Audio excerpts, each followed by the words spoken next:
Welcome to Tov Jewish News. Thanks for joining us. Today I'm speaking with Mr.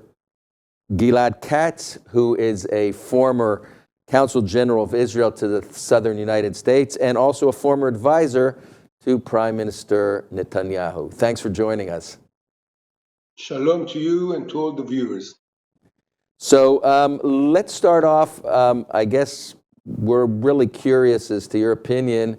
Biden has come out very strongly for Israel, not only in words, but a show of force, sending the part of the, I guess it's the Sixth Fleet closer to Israel and actually warning other parties not to get involved in the warfare. How much are we dependent on Biden now? Can Israel make its own decisions, or are we getting a little bit too dependent? There have even been reports that there have been people who have been added to the cabinet who were from the United States who are representing the U.S.'s interests in maybe in cabinet decisions. What can you tell us about that? Well, I don't think that any American was added to the war cabinet. I know that the President Biden and Secretary Blinken took part in a few, I think only once. One I think maybe it was the evening or the day after they came here to Israel, and they took part in the conversation that the cabinet, the war cabinet, had. But to your question about our dependence on the United States, on Biden's administration, on Biden as the president, I understand where it comes from, but I don't think it's right. People have to understand that Israel is at war, and we have to do all in our interest to see to that we will eventually win the war. And that means we'll have to have very, very close and intensive ties with our allies, our best allies, which is the United States. And that's important for our interests. Now, the Americans, the Biden administrations, that is a superpower, and they have their own interests. They don't see just, they're not focused on the Palestinians or Hezbollah, but they are focusing on the entire region, and I would even say the entire world, because they don't want all of a sudden to see how things are out of control. And that's why Biden, and of course he has his interests, his political interests. I'm not saying he doesn't, but if we're looking from our point of view, what is important for us are Israel's interests. And if that means we have to have very close contacts with the Biden administration and with the president himself, that is for our interest, and it's important. Now, how do we do it? What should we do? And all those very tactical issues, that's a different question. But to your question, we are not dependent on the Americans. It's important for our interests. I totally agree with you about that, although I would say it's clear that we would be engaging on a daily basis, let's say, with technical people, army people in the United States. The fact that Biden has talked, I think, maybe 7 times already with Netanyahu after not really speaking to him for the first half of the year, what does this mean? Because Biden obviously is not giving him advice on what to do tactically in the field of battle. No, the answer is very simple. The situation today here in Israel, and actually in the region, because it's Iran as well, is very, very sensitive. Meaning, if things don't work out as they are supposed to work, according to Biden, as we're referring to, then, as I said earlier, things can go out of control, and then you never know how things will end. And Biden doesn't want that the situation will escalate. Not now, and as we all know, you hinted about it just earlier about the elections that he's they are in the, I would say, a minute before the primaries and the election and the campaign, and Biden doesn't want anything to go out of control. That's why he's very, very onto it. But, and this is a very big but, that has got nothing to do with Israel's interests.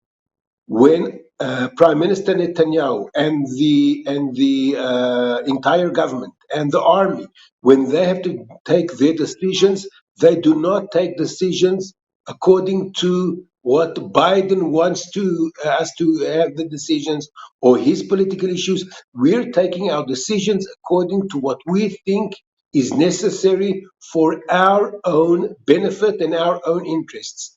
And it has to be very clear, because I heard, this is not the first time that I'm hearing, these speculations. Who knows, maybe we're becoming too dependent on America.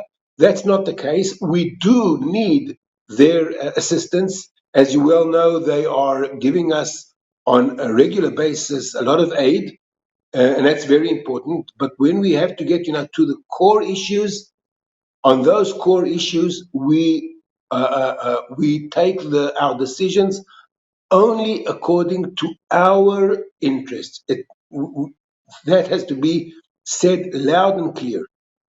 Okay, let me ask you on another thing. I think the ADL just published a report which showed like a tenfold increase in anti-Semitic acts around the United States just in the past couple weeks.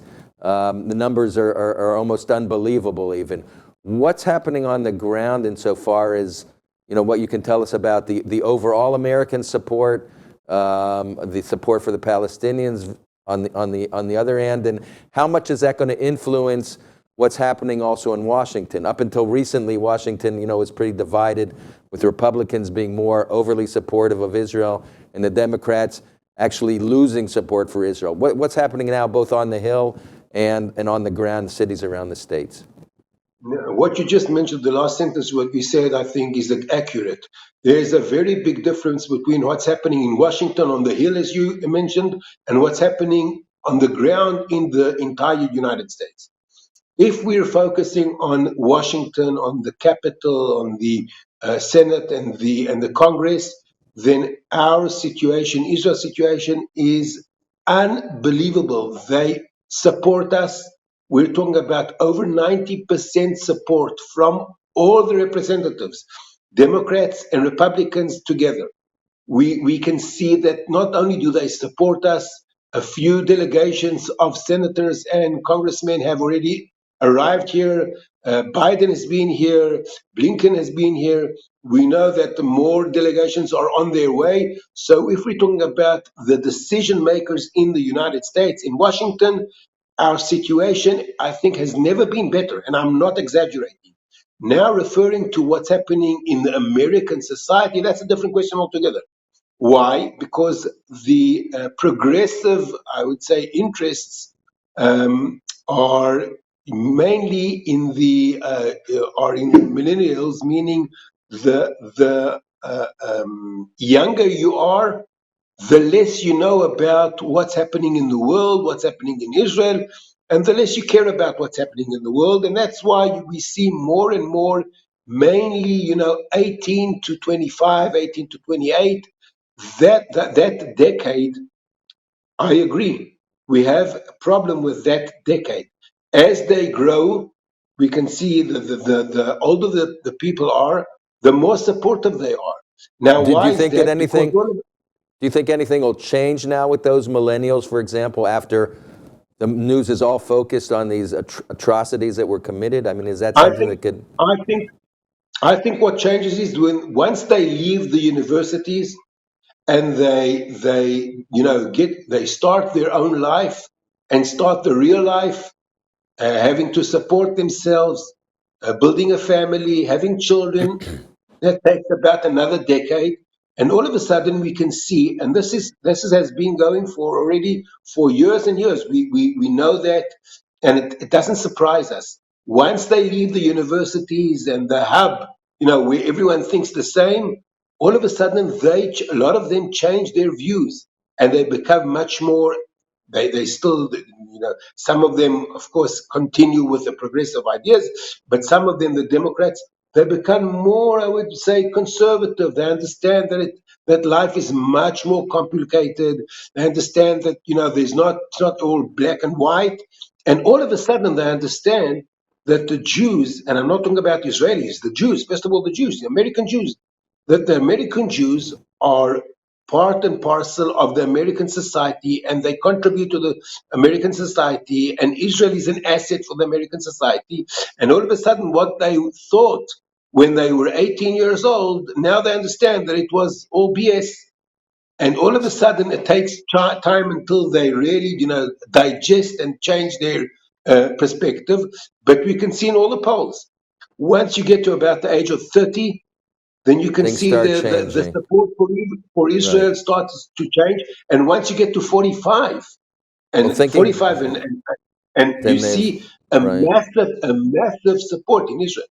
Right. So if we're talking about change, one thing that doesn't seem to have changed even after the atrocities is that the universities and most of academia seems to be very much going along the same course, even staying, I would even say maybe with anti-Semitic support for anti-Semitic activities on their campuses. Do you think this is going to change, or I mean, you hear about a lot of donors who are pulling money out and putting pressure on things, and it seems that there's even pushback from the universities. What do you think is going to happen as a result of this? I think that we may see, I would say maybe minor changes and a few donors and whatever. We'll see things maybe change, but just for temporarily. I think that unfortunately, the universities have been conquered by the extreme progressive ideas, meaning they support, it's got nothing to do with views. They will support, the progressives support the minorities as they see minorities. Once you're not part of a minority, they will work against you. And since Israel, in their eyes, is not a minority, even though in the Middle East we're just I don't know, 0.5 of, Drop in the sea. right, a drop in the sea, but they don't see that way. Why? That's a different question altogether. Right. But they see us as the majority, and once we're the majority, they have to fight us. So, to Right. your question, do I see any changes, dramatic changes in the universities? No. Unfortunately, I don't see it coming. Okay. And what we should do, and this is something very important. Allow me just to end with this important message.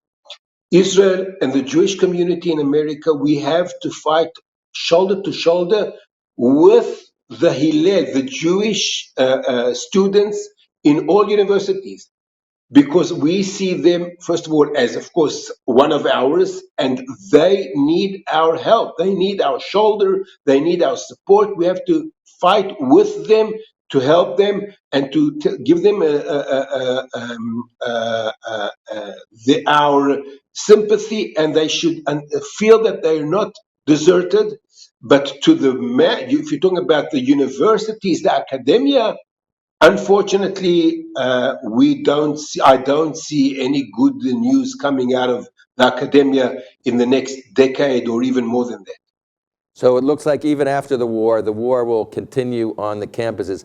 Gilad Katz, I want to thank you very much for joining us. I'm sure we'll be talking maybe in the upcoming weeks about different things, a lot going on in the States as well. Thank you very much for joining us. Thank you, Will.